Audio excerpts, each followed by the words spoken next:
West Denver. Sleep deprived and heavily caffeinated. All right, let's do this then. This is the Jeff and Bill Show. I don't agree with that. They don't always agree, but hey, at least they have coffee. Coffee. And each other. I love you, man. God help us. I want to bless him. We need all the help we can get. Now here's Jeff Hunt and Bill Thorpe. The Jeff and Bill Show on News Talk 710 KNUS.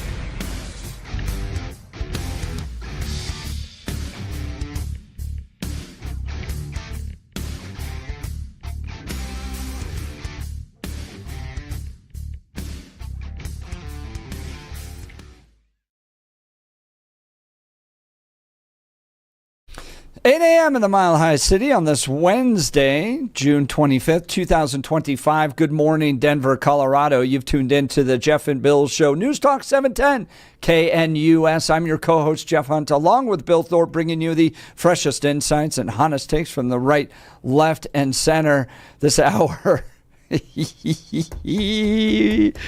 Oh, Brittany Pedersen. Congresswoman from Congressional District, was it 7?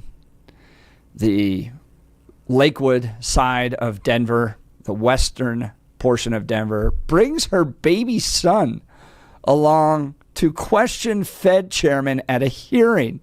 She held her 5-month-old in her lap while she spoke to Jerome Powell. Look, I'm all for, Bill. I'm all for kids and helping out, coming by in the workplace. I just wonder time and place on everything, right?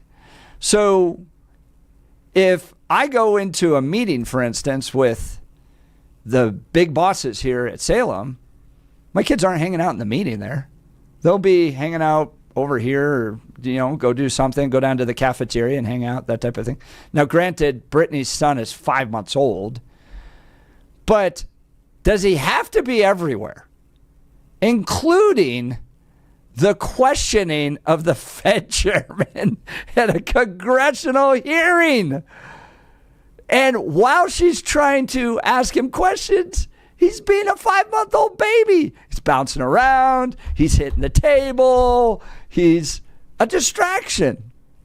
I can only you can only imagine the chairman of the Federal Reserve talking about the interest rates that affect all of us while talking to a bouncing baby on the lap. Now, I'm not opposed to kids being around. I think the idea of carving out our family, leaving them completely separate from our job, I think that's a bad thing for society. I think it isolates and compartmentalizes parents' work from their kids, and I'm not sure that's always a great thing. But at all moments, the kid is bouncing on your lap. If you're getting a security briefing on strikes to Iran, is the kid bouncing on your lap? And is this fair if you are serving as a demanding member of Congress? Like, that is just, it is an incredibly demanding job. I've worked in it. My wife's worked in it. We've talked about maybe one day one of us will run for office. But our take is the job is so demanding and you have to be so committed to your constituents and the actual work that you are not going to give the amount of time and attention to your family. And so let's just wait it out a little bit, devote this time to our family and our kids, and then maybe at some point we'll get into it. But Brittany Pedersen's kid is constantly with her, even in these conversations of national importance. The little baby's squirming around on her lap. Now, Brittany, I don't think at all that she's somehow a bad mom. I think she's likely a very devoted mother. But I am going to raise this question. Where the hell is her husband? Ian Silveri, who he and I have no love lost between us. I had to call the police one time. This guy is a wild progressive activist, okay? who at one point encouraged Antifa to go win again against me on the anniversary of D-Day.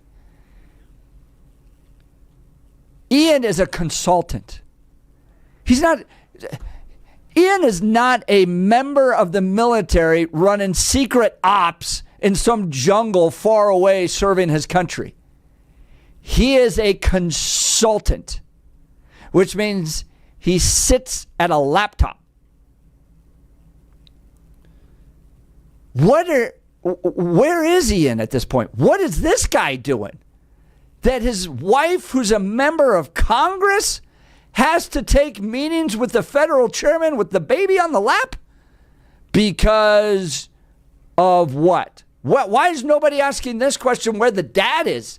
Especially if the dad's a political hack taking hundreds of thousands of taxpayer dollars from Jefferson County to de-Bruce the county. I have very little respect for this guy. And right now, this is looking worse and worse for him. I think he needs to step up a little bit. And maybe your wife, who's a member of Congress taking meetings with the federal chairman, can focus on that while you step up and be a dad. We'll get to the phone lines on this. Man, we're lighting them up. Join the conversation, 303-696-1971. Text us on the Dan Caplis Law text line, 720-819-5115. Now it's time for News and Comment with Blake Olson. Blake Olson. Blake Olson, News and Comment.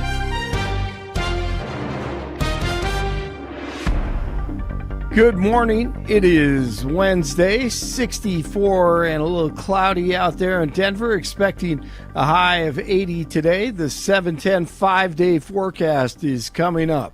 Our top story, DJT touting the U.S. airstrikes on Iran at today's NATO summit taking place in the Netherlands. Here's DJT this morning. That hit ended the war. I don't want to use an example of Hiroshima. I don't want to use an example of Nagasaki.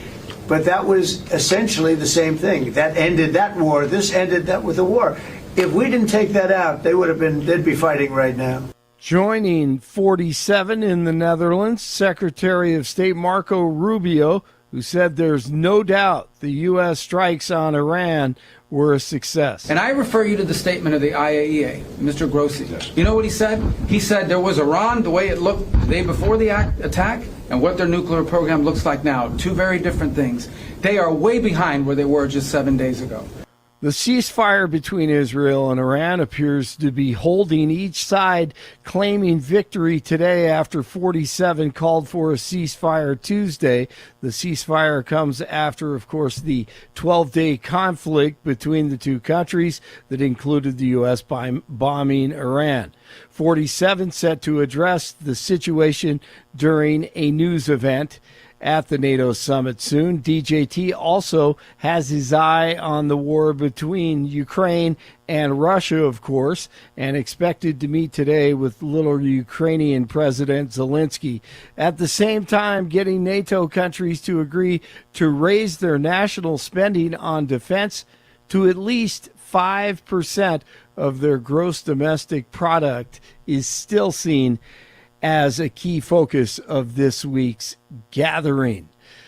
Who's afraid of the big gray wolf, the big gray wolf, the big gray wolf? Not Congresswoman Lauren Boebert, but she does want them to delist the wolves in Colorado.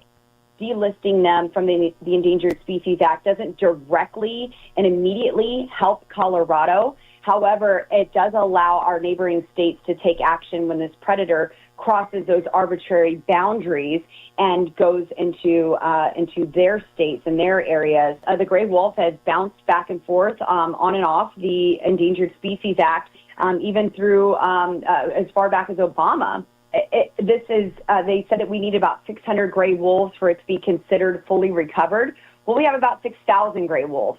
Wow. Boebert on with Jeff and Billy last hour. Douglas County voters are not in favor of a proposal to create a countywide home rule charter. Unofficial results posted after polls closed Tuesday show that more than 70% of those who voted said no to the measure. County Commissioner George Teal conceded the rejection of the measure last night. He believes voters thought the county was moving too fast in the push for home rule. Teal says that voters will need more time and more information before they support the idea. Democratic Socialist Zoran Mamdani is declaring victory in New York City's Democratic primary for mayor. His opponent, Andrew Cuomo, conceded just hours after the polls had closed. Critics say he's a Muslim who may not be friendly to Jews and Christians and wants to raise taxes. And you know what? Forget the police. He'll use social workers. New Yorkers मुश्किल से afford कर रहे हैं रोटी, कपड़ा और मकान. मैं ये सब बदलने के लिए लड़ रहा हूँ. Rent free buses, universal child care और सस्ती ग्रोसरीज के जरिए. Oh my goodness. Let's just pray that doesn't happen. Health and Human Services Secretary RFK Jr. pushing for Americans to wear a tracking device that monitors their health. Kennedy spoke at a hearing Tuesday and called for all Americans to use wearable technology like Fitbits and Apple Watches in an effort to promote healthier lifestyles. And then after that, they will implant the chip directly in your arm. Oh, no. Yeah. I just thought I just personally just thought it was funny. I'm not taking an opinion on whether or not we should be wearing the Fitbits, etc. But the irony of a government official saying, let's wear something that tracks your movement. Yeah. Okay. I'm just saying. That scares me also. Yeah. I'm right there. I know I need to lose a lot of weight, but that's where I draw the line me also. Too. I lose a lot of weight too. And just personally, okay, just between you and me, Blake, because we don't know nobody else is listening right now, the last thing I need is a little electronic device fat shaming me. I mean, just personally. I know I'm failing at this. Shut up, you little machine. Right? If I was good at this, I wouldn't need you. Yeah. See, and I don't wear a watch either. I don't like any either. of that stuff. I mean, but I definitely don't want it implanted in me. Yeah. Either. Problem I've got, I don't wear a watch because I can bump into things, and I seem to I bash the watch into things that I shouldn't. So that's why it's more dangerous for the watch. Absolutely. I'm surprised you guys don't take things. advantage of the healthcare discounts that come from wearing your watch. No, we don't. You guys haven't gotten to the next level where you daily weigh yourself for the health insurance discounts. Why the hell would you do that? That's dumb. For the health insurance discounts. Well, I know, but I'm just saying. I understand the discount, but I'm looking at the idea of why the hell would you weigh yourself every day? Every morning. That is a meaningless number. And your scale is tied now to this vitality thingy that we all do here. My butt, it is. And so, not happening in my house. I got the watch. I got the scale. Man, I'm just any way I could chip away at those costs. So in other words, Blake, Jeff is happy to welcome in Big Brother as long as there is a cost-benefit analysis. Yes. Okay. 100%. That is so conservative of you. I tip my hat at you, sir. That is fantastic. But you guys can all be fat and poor. I'm going to be trim and a little Good wealthier. for you. Yeah, but you're we're eating cross-country runner. It is. It's ridiculous. No fair. But here's the thing. Though, Blake, is he may do that and be the better one as far as the health and stuff. But remember, that means all of the ice cream and pie is ours. So we still win. We still win. Exactly. Yeah. We do still Exactly. win. We win. Yeah, All right. you guys aren't here for a long time, but you're here for a good time. That's right. Exactly. That's right. And then all you healthy people have to carry our casket. Revenge! It is kind of weird. Like every morning you get up, you weigh yourself, and then you wear your Fitbit watch around. I mean, it's just a constant tracking. But I'm not a fan of the government. Obviously, getting into that. But look, if the incentive cuts down on the healthcare costs, I'm willing to, and it's optional. I mean, I'm okay with that. Isn't that why you're married? I mean, really. For me. All right, the Rockies. Rockies' first pitch, 6:40 tonight. Dodgers score 6 in the fourth inning last night to beat the Rockies 9-7. 61 in Parker, 62 in Broomfield, 64 in Denver. Jeff and Billy continue. Oh, man, I had a good one, and it blew up. Ugh! Get my Fitbit. I gotta get. Watch your stress. Watch your stress levels. Exactly. You know what it is. You'll start having to pay more at that healthcare. No, that's awful. Exactly. I can't afford that. Blake Olson, News Talk 710 KNUS. It's likely going to be another active day of thunderstorms along the Front Range and Eastern Plains. And again, a few could become strong to severe. Temperatures is 70s and low 80s. Thunderstorms rumbling through the evening, then ending lows 50s. Warmer and drier. 80s Thursday, 80s and 90s Friday, and sunny to partly sunny. Thunderstorm chances do return by the weekend, especially by Sunday. Weather sponsored by Colorado's Best Roofing, reminding you to protect your home from the harsh Colorado weather and schedule your free no-obligation roof inspection today at roofingcolorado.com. That's roofingcolorado.com. Meteorologist Don Day in the 710 KNUS Weather Center.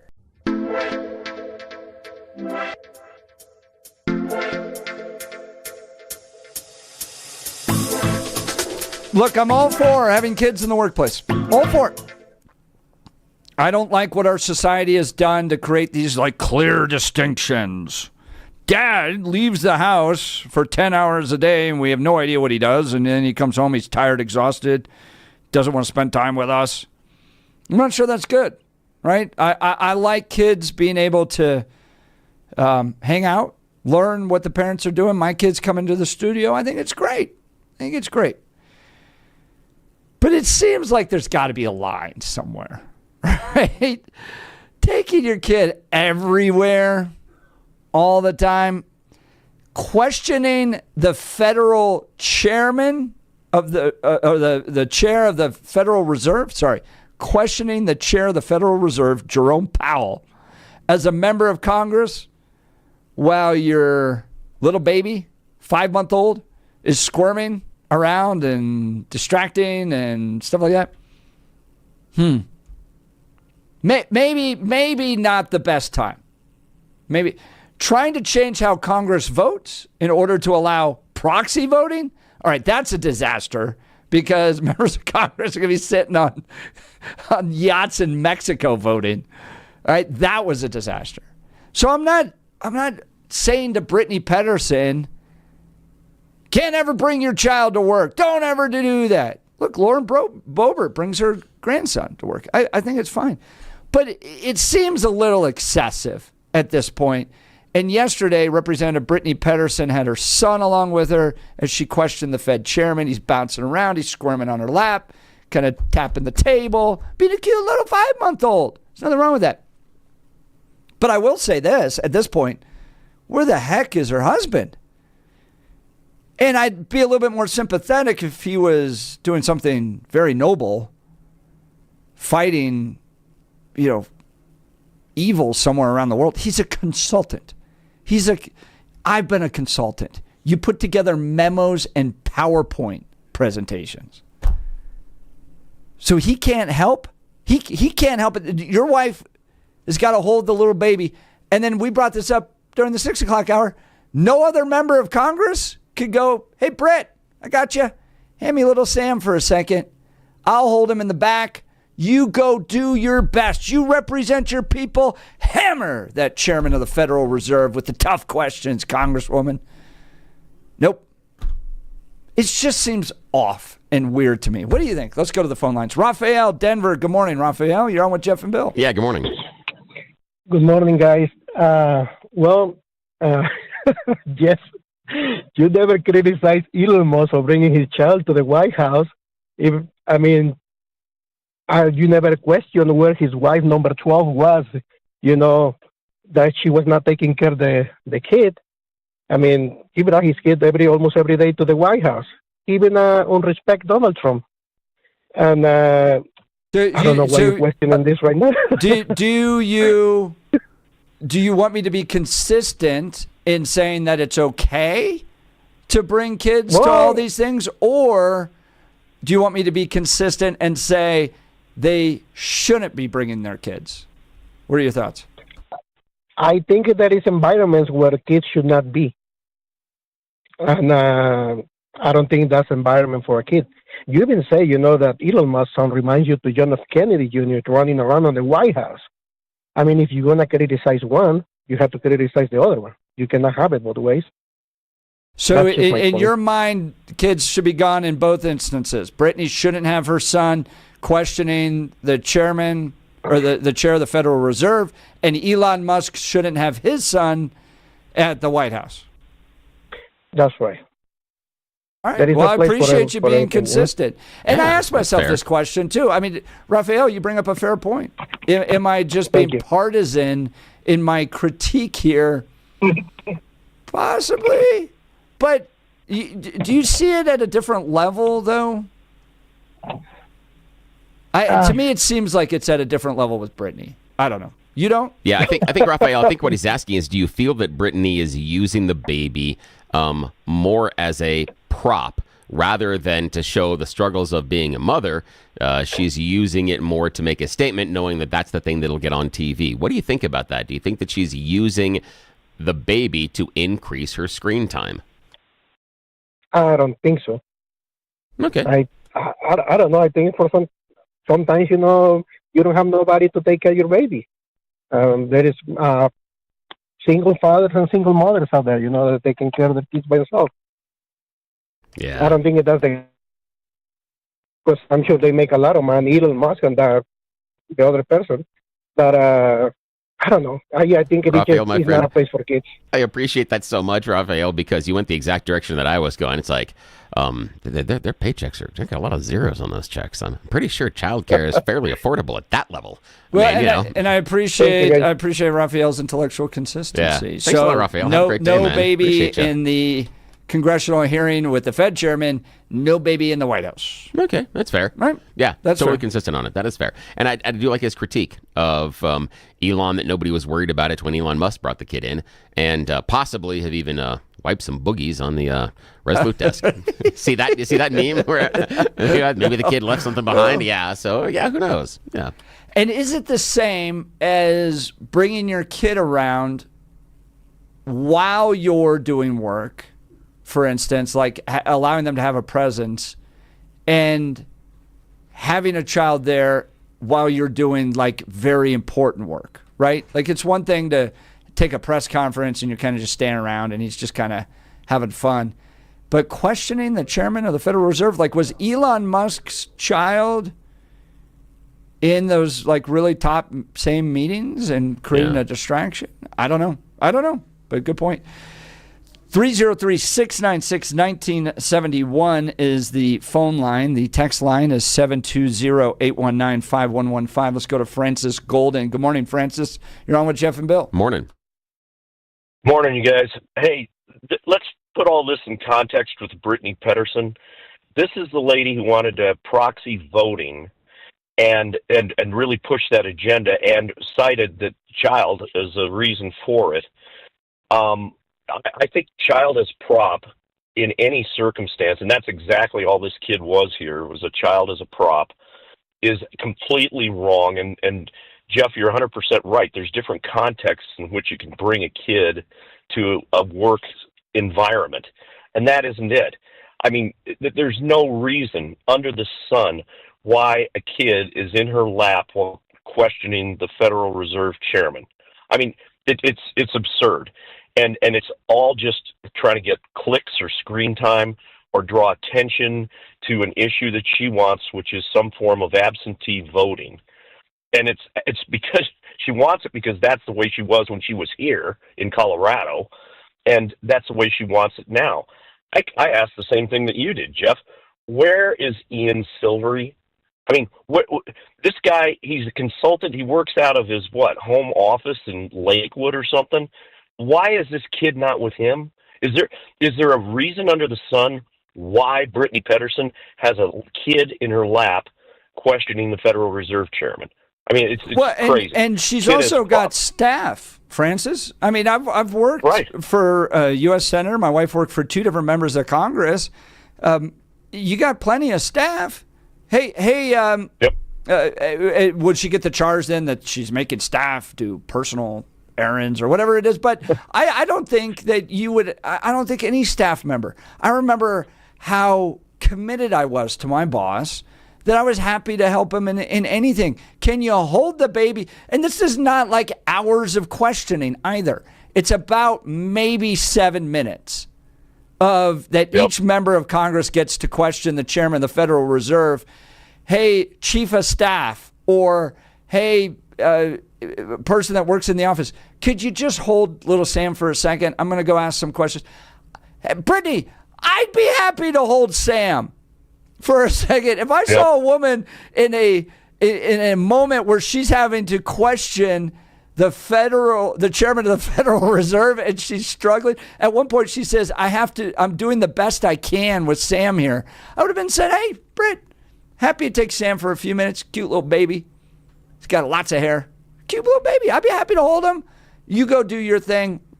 I'll stand in the back. That struck me as bizarre too. Yeah, I agree with that. Yeah, go ahead, Francis. No. If I went to court with an infant, I mean, my son was an infant before, and if I went to court with him as an infant squirming around while I was trying to question a witness, the judge would have dressed me down, up one side and down the other, and they would have been in the right to do it. That is not an environment for a kid. Neither is a congressional hearing with the Federal Reserve chairman. For God's sake, that's even more of a formal environment, in my humble opinion, than a courtroom. I mean, it's ridiculous. God. Yeah, the thing that I think that both of you have hit on, that I think it's like right on point with what Brittany Pedersen had done, bringing Sam into question with her federal chairman, Jerome Powell, is that she was trying to make a point that could have been avoided with childcare. And all I mean by that is I'm not talking about her getting a babysitter, a nanny, or anything like that. It's just having a staffer or another member of Congress hold the baby for 5 minutes. Because remember, her time frame is only 5. That's all she's allowed. So as soon as she starts, the timer starts ticking, and at the end of 5 minutes, she's done. And then she doesn't get to ask more questions. So the functionality of what she was there to do that day during that hearing, the important part was 5 minutes. It is not unreasonable to ask a staff member, a friend, another member of Congress to go ahead and hold your baby for a few minutes while you are doing X, Y, or Z. And guess why? And this is going to be a little uncomfortable here, because I'm pretty sure that there are moments in which, let's just say for Representative Pedersen, that nature calls. And you got to do something with the baby during those personal moments. So unless you're trying to, drop some kids off at the pool at the same time, you're in there at the same time you get the kid on your lap, again, there are moments in her everyday life in which she needs to put the baby down or do something else, and there are strategies and plans. It is odd and curious why there's no plan here. I'm going to go here. Yeah? This is not necessarily fair. I'm going to go here. Get ready, Francis. Uh-oh, okay. Go get him. Does she do this because she's the product of a single mom? Ooh, interesting. Oh, maybe. I didn't think about that. Like maybe this is some sort of a psychological thing with her where she needs to be continually connected to the kid on account of how she was brought up. I don't know. Wow. She watched her mom have to do it all. Yeah. Yep. Or maybe the idea is that based on the conditioning, and again, we are just armchair psychologically analyzing her. Not fair, but this is the show. We're going to do it.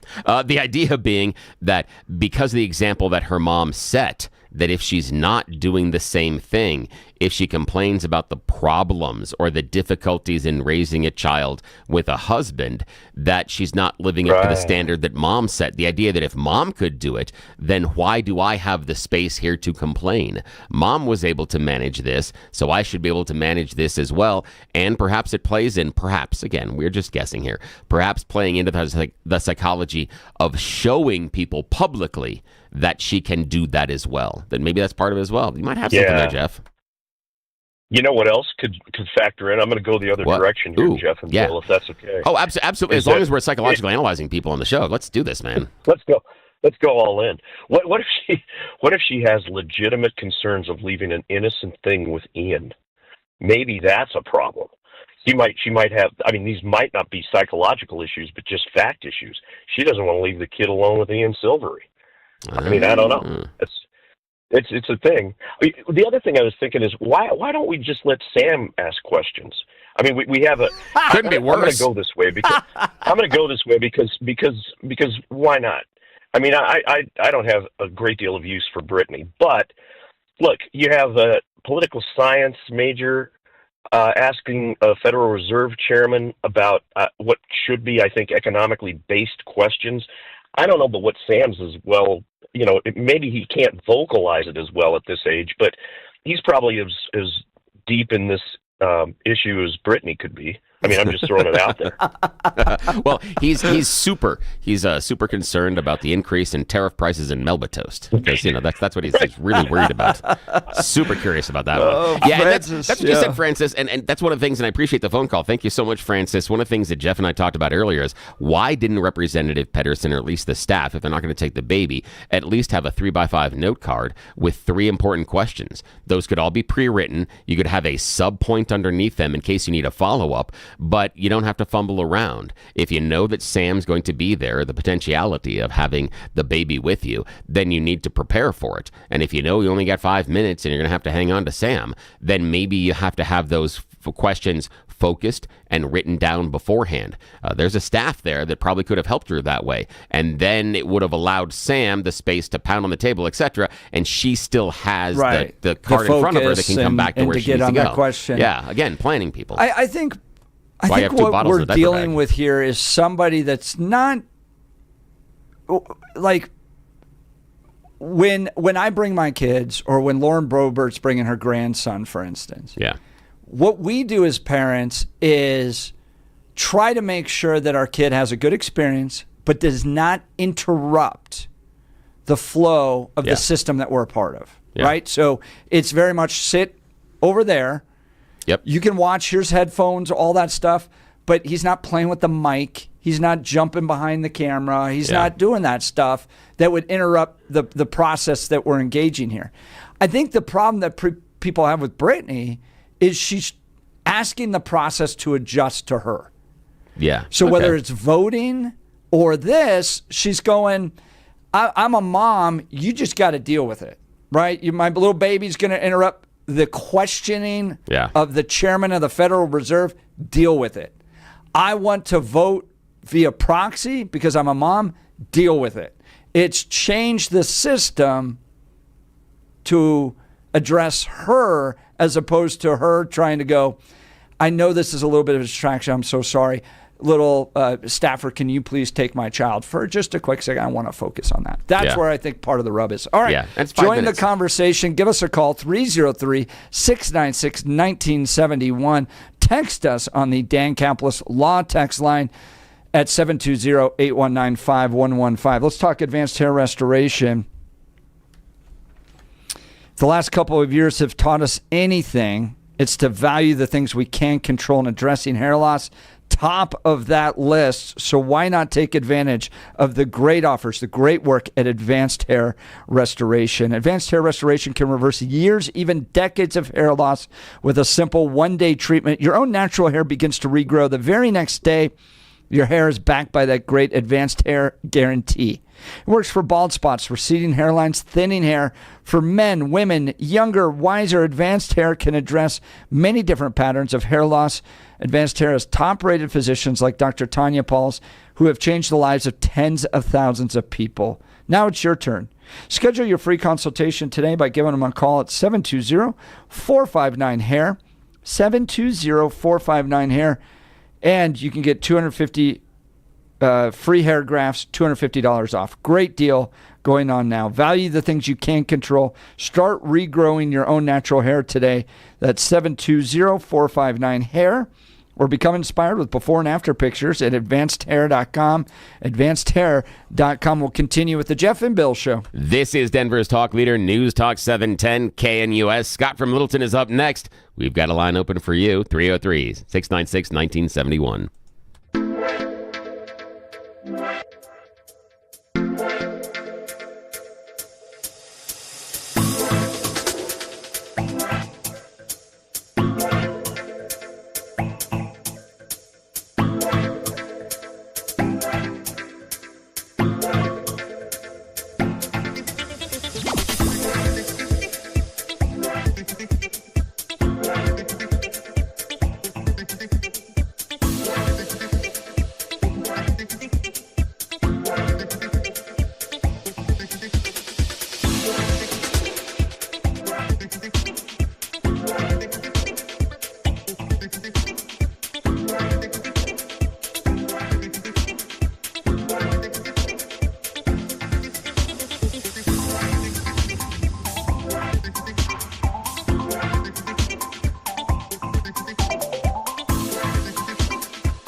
Welcome back to the Jeff and Bill Show. This is the headline out of ABC News. Representative Peterson brings baby son along as she questions the Fed chairman.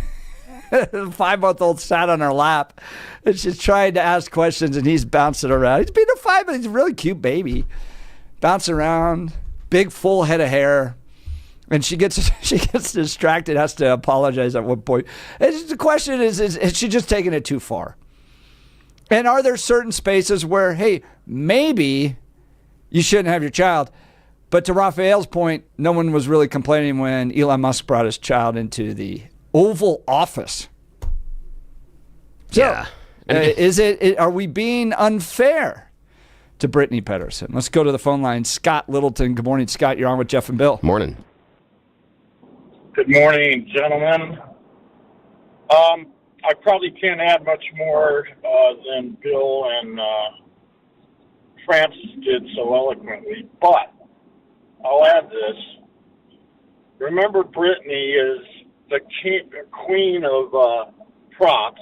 She used her mom's unfortunate drug use in trying to bring shooting galleries to the state of Colorado. And maybe the reason Sal is at her husband, Sal. Ian. Whatever. I know he's just a commie, and maybe commie men don't watch kids in their families, but, Brittany's just a perfect example of how this state has gone into the toilet. I'm on I-25, and it's scary to think the person on the left and the person on the right of me are most likely from California, Michigan, Illinois, Minnesota, or some other scumbag liberal state that they couldn't stand anymore, so they had to flee, and they've come here only to vote in and live just like they did in the garbage pit they moved here from. It's just scary. No, if they were logical to begin with, they'd be Republicans. All right. Thank you, Scott. Appreciate it. Text message 7055. Once again, we're just a bunch of men, Bill, guessing how a mother raises her child. Again, we were kind of guessing a couple of things. Yeah, sure. Just based on this. But, yeah. However, I understand the critique, and some of it was tongue-in-cheek, and you may have thought some of it was a little bit mean-spirited, and that's fine. We'll take that critique all day, but, some of the things that we were doing are kind of showing extremes of examples to play with this. But I do think that the core and the kernel of the conversation is absolutely 110% fair, that we are talking about, again, I am fine. Unlike some of the other people that have texted and called the show, I'm fine with Brittany bringing the baby to Congress. I'm fine with it. However, there seems like a choice available for the 5 minutes she's asking a question where someone else can hang on to the baby. I think that's reasonable. And if we want to talk about the idea of parents, and especially people that are parents that are bringing their kids to Congress, if we want to have the idea that this is going to be acceptable, then I believe that the onus is on those parents to showcase proper behavior. And what I mean by that is it's always okay to have bring your dog to work day or have dogs come into the office until one bites somebody else and it requires stitches. Then no more dogs. And that behavior is somewhat dependent upon the owner understanding the stressors and the nature of their dog and the interactions. And so the same thing, I'm not saying that a child is like a dog, but I'm saying if you want to, as a parent, bring the child into the situation, understand the limitations and other things that are required. We're talking about a 5-minute period of questions. That's it. We're not talking about Brittany Pedersen having to perform open heart surgery with the baby in a Bjorn. We're not talking about that. So that's the issue, is this is a small window of opportunity out of the 24 hours she had of that day. There isn't somebody else that for 5 minutes can hang on to young Sam. That's the thing that I find questionable about what happened. To address what Francis says, there's no evidence that Ian is unfit parents or anything like that. But at this point, I am asking questions.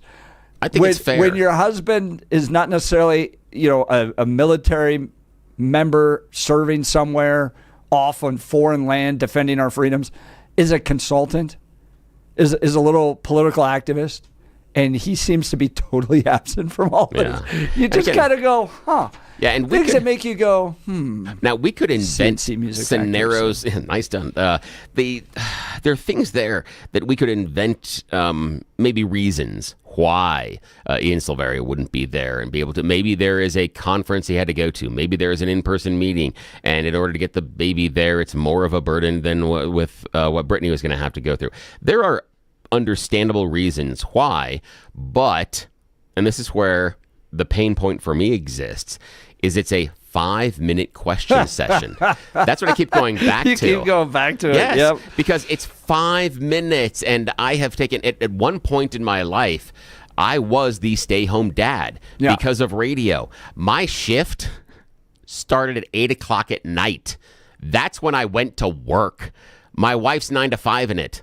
Who was at home during the day taking care of the kids? It was me. Right. I was the person that was dropping kids off at school. I was the person going to the parent-teacher conferences. I was the person going to the lunches.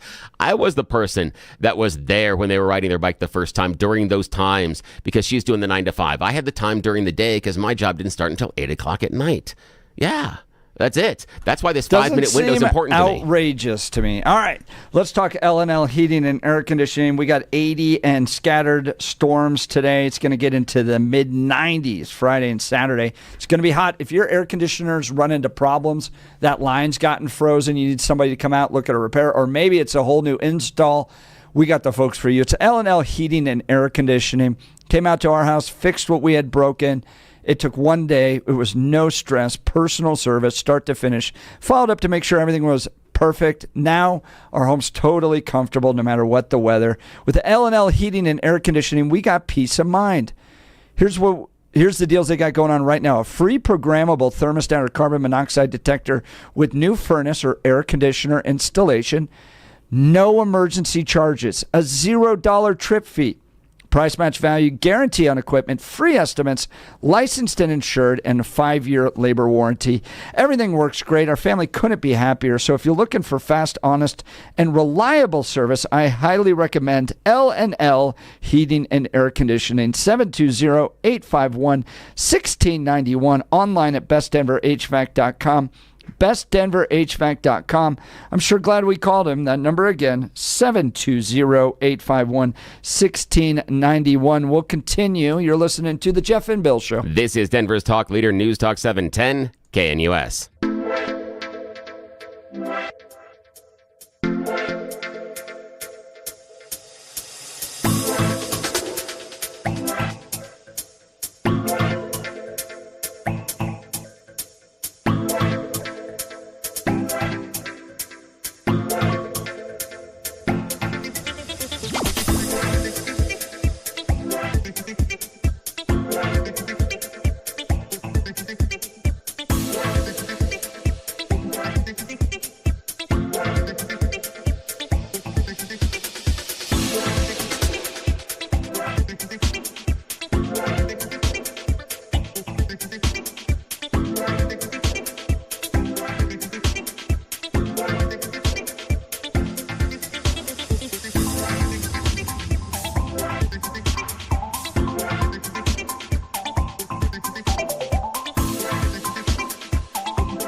Welcome back to the Jeff and Bill Show. Laura Thomas already in studio. She's going to join us to talk about the results of the Douglas County home rule vote that took place yesterday. And she brought us donuts. And they're still warm.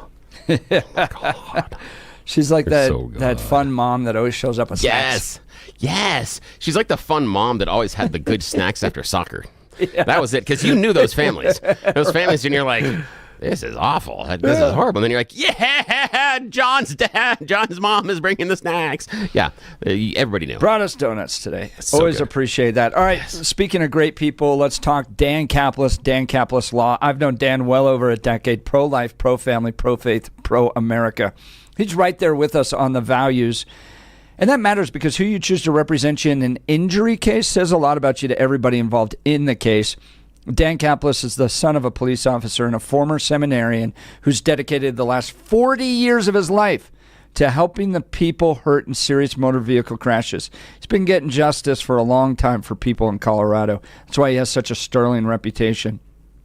Listen to this results in the courtroom. Dan is believed to be the only lawyer in Colorado history to win 5 straight multi-million-dollar verdicts in Colorado crash cases. Dan is also believed to have won the largest truck crash verdict in Colorado state history. Dan Caplis Law is the official law firm partner of the Denver Nuggets and the Colorado Avalanche.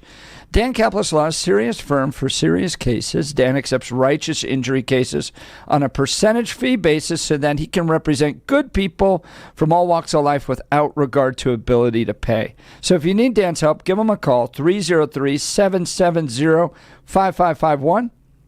303-770-5551 or hit dancaplisLaw.com. That's Dan, C-A-P-L-I-S law.com. All right. Home rule results. Yes. So, the last update, which was last night, let's see if they've refreshed it as of this morning. I'm not sure there are. Nope. Okay. 71% no against Douglas County's home rule question, 28% yes. Whew. That's a strong message. Yeah, that's an ass whooping. I mean, that's not even close. And given the demographic makeup of the county, for me, that's a huge surprise. But, Jeff, you've kind of dove into the numbers a little bit deeper, and we'll do this next hour, about some things we can look at as to some indications as to why this was so a lopsided victory. There could be something going on in the county that you've looked at, and also there are questions. Former, I guess not former, but current council member George Teal talked about the idea that maybe this is moving too fast, too quickly for the county. I mean, part of the numbers that I'm intrigued to talk with Laura Thomas about is Angela Thomas. Yeah. Okay. If you look at the at-large numbers, who got the most votes? It was Angela Thomas. So I didn't know who this was. I don't live in Douglas County, so I went to go look at Angela Thomas. Seems pretty progressive to me.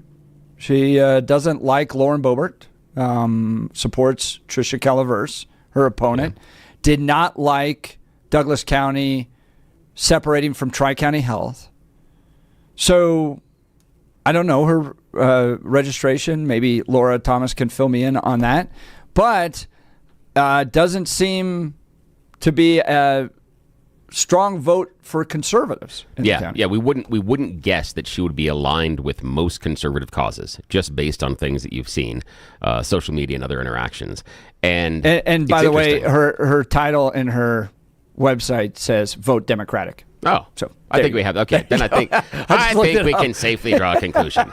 This isn't one of those Nancy Drew mysteries here. So it's a no vote, and the people that got the highest votes to be on the charter drafting committee seem to be Democratic. So what I think happened, and I'm going to get Laura's response here when we get into the next hour, was that conservatives were split on the issue of home rule. Democrats united on it. Plus, Democrats had a strong turnout operation. Is that the formula that came together against home rule? I'll ask Laura Thomas, former Douglas County Commissioner, about this next. Don't miss this conversation. You're listening to The Jeff and Bill Show. This is Denver's talk leader, News Talk 710, KNUS.